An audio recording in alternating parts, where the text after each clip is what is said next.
وہ ساری رات میں نے یوں ہی حیدرآباد شہر کی سڑکوں اور گلیوں میں گھومتے ہوئے گزار دی۔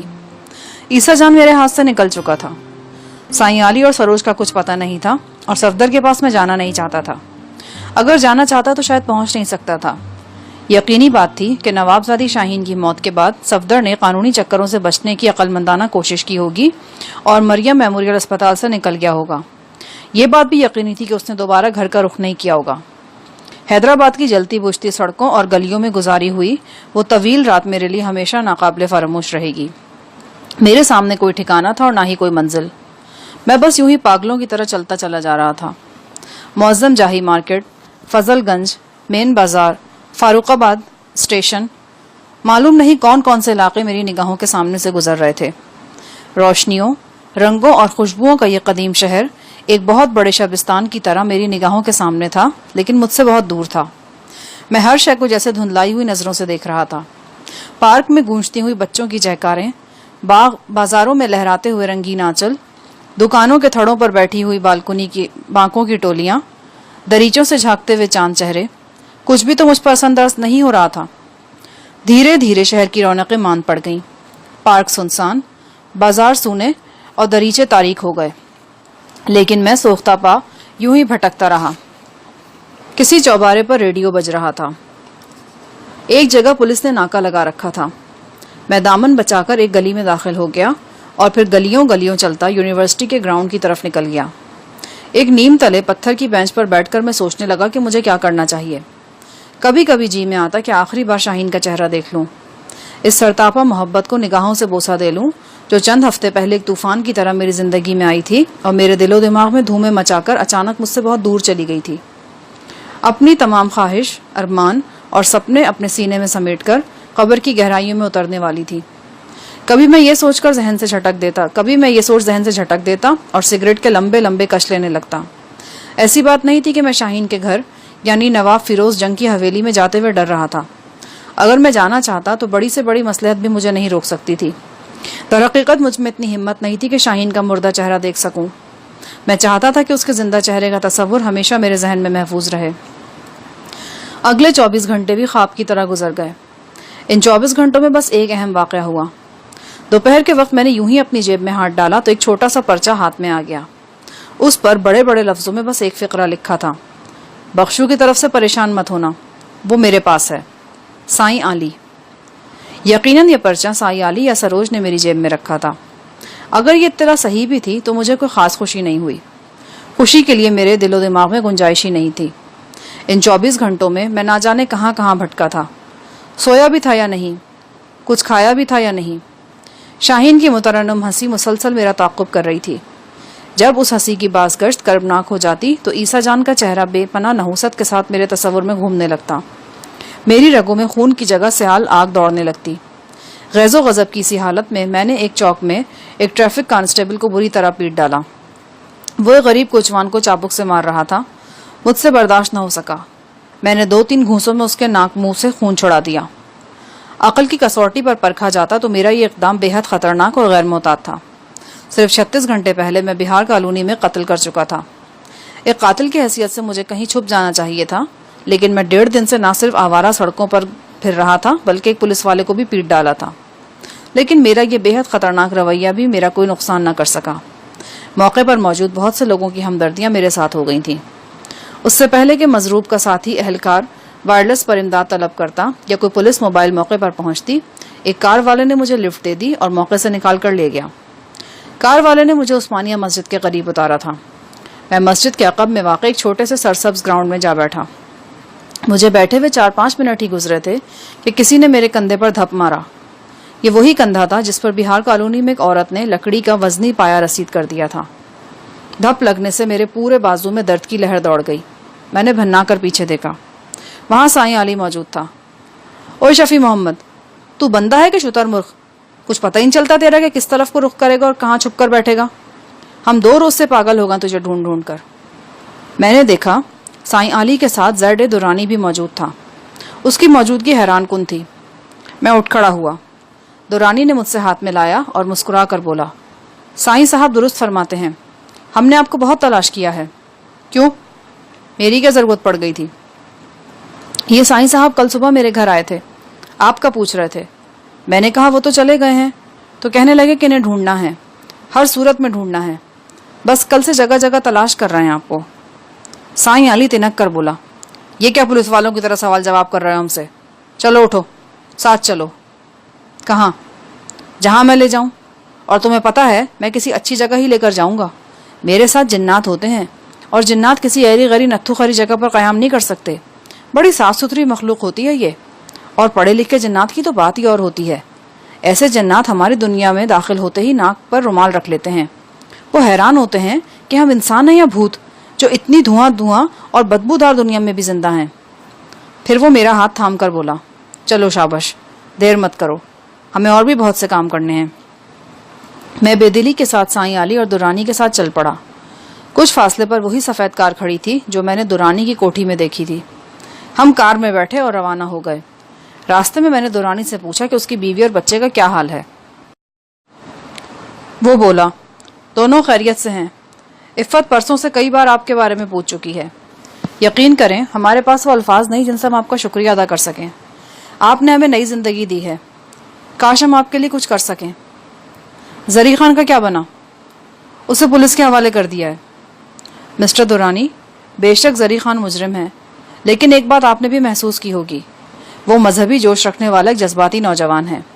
در حقیقت عیسیٰ جان کی باتوں میں آ کر وہ اس کا اعلی کار بنا ہے، ورنہ اس واردات میں اس کا اپنا کوئی فائدہ نہیں تھا۔ میں چاہتا ہوں اس کے خلاف زیادہ سخت چالان نہ بنے اور اسے اتنی ہی سزا ملے جتنا اس نے جرم کیا ہے۔ میں آپ کی بات سمجھ رہا ہوں شاہ جہاں صاحب، آپ اس بارے میں فکر مند نہ ہو۔ یہ بات میں بھی اچھی طرح جانتا ہوں کہ اصل اور بڑا مجرم وہی ہے جسے زری خان لالا کہتا تھا۔ آپ کے نوکر کی لاش ملی یا نہیں؟ درانی کے چہرے پر حزن و ملال کے سائے گہرے ہو گئے۔ نہیں، ابھی تو کوئی پتہ نہیں چلا۔ پولیس والے کل سارا دن ہمارے محلے داروں کے بیانات قلم بند کرتے رہے ہیں۔ انہوں نے 2-3 بندوں کو شامل تفتیش بھی کیا ہے۔ درانی سارے راستے میں باتیں کرتا رہا۔ سائیں بالکل خاموش بیٹھا تھا۔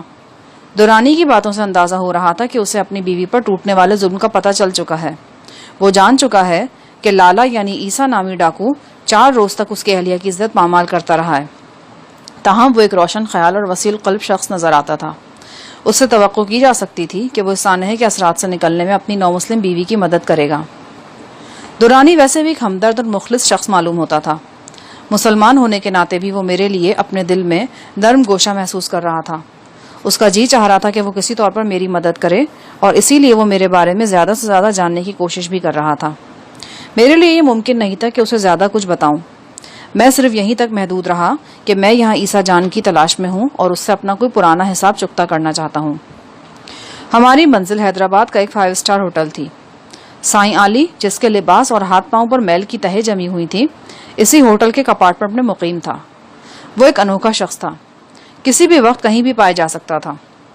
آرام دہ اپارٹمنٹ میں الو کی پٹھی سروج بھی فروکش تھی۔ وہ ہمیشہ کی طرح جذبات انگیز لباس میں تھی۔ مجھے دیکھ کر اس نے چہرے پر مصنوعی سوگواری طاری کر لی، جیسے بازوبان خاموشی مجھ سے شاہین کی ناگہانی موت پر اظہار تعزیت کر رہی ہو۔ سائیں علی نے پرسوں کہا تھا کہ بخشو بھی اس کے پاس ہی موجود ہے۔ اس کے بعد بخشو کے بارے میں کوئی بات نہیں ہوئی تھی۔ میرے ذہن میں یہ موہوم سے امید تھی کہ شاید بخشو بھی اسی اپارٹمنٹ میں پایا جائے، لیکن وہ کہیں دکھائی نہیں دیا۔ سائیں نے روم سروس کے ذریعے چائے منگوائی۔ بڑی اچھی چائے تھی، لیکن سائیں نے اپنے کپ میں پسی ہوئی کالی مرچیں گھول کر اور تھوڑی سی برف ڈال کر اس کا بیڑا غرق کر لیا۔ چائے کی چسکیاں لیتے ہوئے ہم باتیں بھی کرتے رہے۔ درانی کی باتوں سے انکشاف ہوا کہ وہ اسی اسپتال میں سپروائزر ہے جہاں بخشو کی والدہ عائشہ بی بھی زیر علاج ہے۔ میرے ذہن میں ایک نیا خیال آیا، کیا ایسا نہیں ہو سکتا تھا کہ درانی عائشہ کو اسپتال سے نکالنے میں ہماری مدد کرے؟ اس سلسلے میں نے درانی سے بات کی، اسے عجیب الخلقت بخشو اور اس کی دکھیاری ماں کے بارے میں بتایا اور ان حالات کا بھی تذکرہ کیا جن میں وہ ماں بیٹا ایک دوسرے سے جدا ہو گئے تھے۔ درانی بڑی ہمدردی سے کتھا سنتا رہا۔ میں نے اسے بتایا کہ زخمی ہونے کے بعد بخشو کی ماں اسی اسپتال کے برن یونٹ میں زیر علاج ہے جہاں درانی ملازم ہے۔ کیا آپ کسی طرح عائشہ بی بی کو اسپتال سے نکالنے میں میری مدد کر سکتے ہیں؟ درانی کی آنکھوں میں سوچ کی گہری پرچھائیاں لہرائیں۔ اس نے سگریٹ کا ایک طویل کش لیا اور بولا، بے شک یہ ایک مشکل کام ہے اور غیر قانونی بھی، لیکن جو کچھ آپ نے عائشہ اور اس کے بیٹے کے بارے میں بتایا ہے اس سے ظاہر ہوتا ہے کہ وہ حالات کے بے رحم چکر میں آئے ہوئے لوگ ہیں۔ میں اس سلسلے میں سوچنے کے لیے آپ سے تھوڑی سی مہلت چاہتا ہوں۔ میں کل کسی وقت آپ کو اپنے جواب سے آگاہ کر دوں گا. حق ہو. پہلے تولو پھر بولو, پہلے سوچو پھر کرو. تم بھی کل تک ضرور سوچو, لیکن جو بھی فیصلہ کرنا اچھا کرنا. سائیں علی نے کہا. چائے پلانے کے بعد سائیں علی نے دورانی کو رخصت کر دیا اور پھر خود بھی اٹھ کر ایک کمرے میں گھس گیا. اس کا کہنا تھا کہ یہ اس کے مراقبے کا وقت ہے. میں نشست گاہ میں اکیلا رہ گیا. چند لمحے بعد سروج وہاں آدم کی. اس کے ایک ہاتھ میں بدنام زمانہ رسالہ پلے بوائے تھا. سر ورق پر کسی امریکی حسینہ کی توبہ شکن تصویر موجود تھی. سروج نے جان بوجھ کر رسالہ اس انداز سے تھام رکھا تھا کہ سر ورق میری آنکھوں کے سامنے رہے. میں نے بیزاری سے رخ پھیر لیا. وہ مصنوعی سنجیدگی سے بولی. شاہین کی موت کا بہت افسوس ہوا شاہ جہان. کاش یہ سب کچھ نہ ہوا ہوتا. ہمدردی کا شکریہ. تمہارے چہرے کی سوگواری دیکھ کر تو میرا بھی مرنے کو دل چاہنے لگا ہے. اگر مجھے وشواس ہو کہ میرے مرنے کے بعد تم اتنے غمگین نظر آؤ گے تو میں ابھی اپنی جان لے لوں. تم زندہ رہ کر بھی مجھے بے انتہا تکلیف پہنچا رہی ہو. مرنے سے کیا فائدہ؟ تم کبھی میری بات سنجیدگی سے نہیں لوگے. کاش تم نے کبھی مجھے آزمایا ہوتا, پرکھا ہوتا. تمہیں آزمانے اور پرکھنے کی کیا ضرورت ہے؟ تم تو ہر ایک کے لیے کھلی کتاب کی طرح ہو. اس نے اپنی آنکھیں اوپر کی طرف الٹی اور ٹھنڈی سانس لے کر رہ گئی. پھر ٹیک لگانے کے بہانے اس نے اپنے جسم کو صوفے پر یوں بے ترتیب کیا کہ ہر نشیب و فراز نمایاں تر ہو گیا. غم کو سینے سے لگائے رکھیں تو وہ روگ بن جاتا ہے.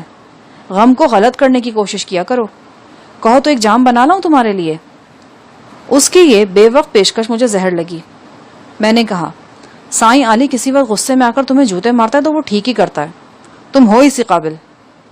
اگر میرا یہ خیال تھا کہ یہ بات اسے کڑوی لگے گی تو یہ غلط ثابت ہوا. وہ بدستور مسکراتی رہی. سچی بات یہ ہے کہ مجھے دنیا میں 2 ہی آدمی ایسے ملے ہیں جو مجھ سے کیسا بھی سلوک کریں مجھے برا نہیں لگے گا. ایک سائیں جی اور دوسرے تم. میرا خیال ہے کہ مجھے یہاں سے چلنا چاہیے. ارے رے کیا کرتے ہو؟ کیا سائیں جی سے سچ مچ جوتے پڑواؤ گے؟ وہ تو میری کھال کھینچ لیں گے. ویسے بھی جس عورت سے اس کا مرد ہاتھ چھڑا کر چلا جائے نا, وہ نالائق اور بیکار کہلاتی ہے. میرے خیال میں حقیقت کو ثابت ہونا چاہیے. میں نے دروازے کی طرف قدم بڑھاتے ہوئے کہا. اس نے میری کلائی پر گرفت مضبوط کر دی اور ٹھہرے ہوئے لہجے میں بولی, کیا بخشو کے بارے میں نہیں جاننا چاہو گے؟ اس نے میری دکھتی رگ پر ہاتھ رکھا تھا. مجبوراً مجھے پھر سے بیٹھنا پڑا.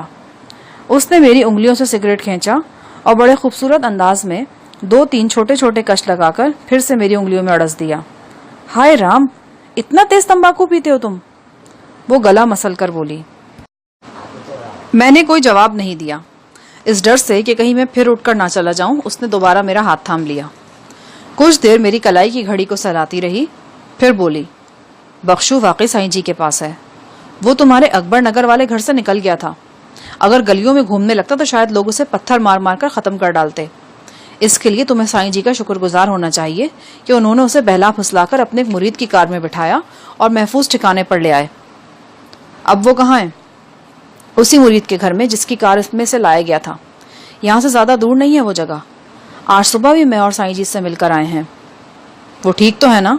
ہاں بالکل شانت ہے. 2-3 روز اس نے ماں سے ملنے کی رٹ لگائی تھی اور پریشان بھی کیا تھا. پھر سائیں جی کی ہدایت پر ان کے مرید نے اسے کوئی مکسچر پلانا شروع کر دیا. اب وہ زیادہ تر سویا رہتا ہے. کیا میں اسے دیکھ سکتا ہوں؟ کیسے جاؤ گے؟ تم میرے ساتھ چلو. میں نہیں جا سکتی نا. سائیں جی میرے ذمہ کام لگا گئے ہیں. وہ سارا سامان جو پڑا ہے نا, مجھے فوری طور پر ترتیب سے رکھنا ہے اور پیک کرنا ہے. اس نے کمرے کے ایک نیم تاریک گوشے کی طرف اشارہ کیا. میں نے پہلی بار غور سے دیکھا. کمرے کے اس گوشے میں 3-4 سفری بیگ پڑے تھے. 2-3 ٹارچیں تھیں, نائلون کے ایک موٹے رسے کا بنڈل, کینوس شوز, طے ہو جانے والے سفری خیمے, 3 گیس لیمپ, 2 پورٹیبل چولہے اور اس کے علاوہ بھی بہت کچھ. یوں لگتا تھا جیسے کسی دور دراز سفر پر روانہ ہونے والی شکار پارٹی کا سامان پڑا ہے یا کوئی کوپہما ٹیم ہے جو بلند چوٹی سر کرنے کا ارادہ باندھ رہی ہے. یہ کس کا سامان ہے؟ ہمارا, اور ہم میں تم بھی شامل ہو. میں کچھ سمجھا نہیں.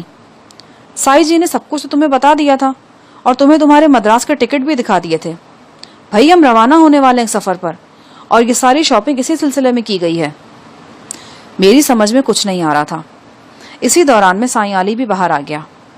اس نے سروج کو ایک ناقابل اشاعت گالی دی اور کہا کہ وہ خواہ مخواہ وقت ضائع کر رہی ہے, اٹھے اور سامان کی پیکنگ کرے.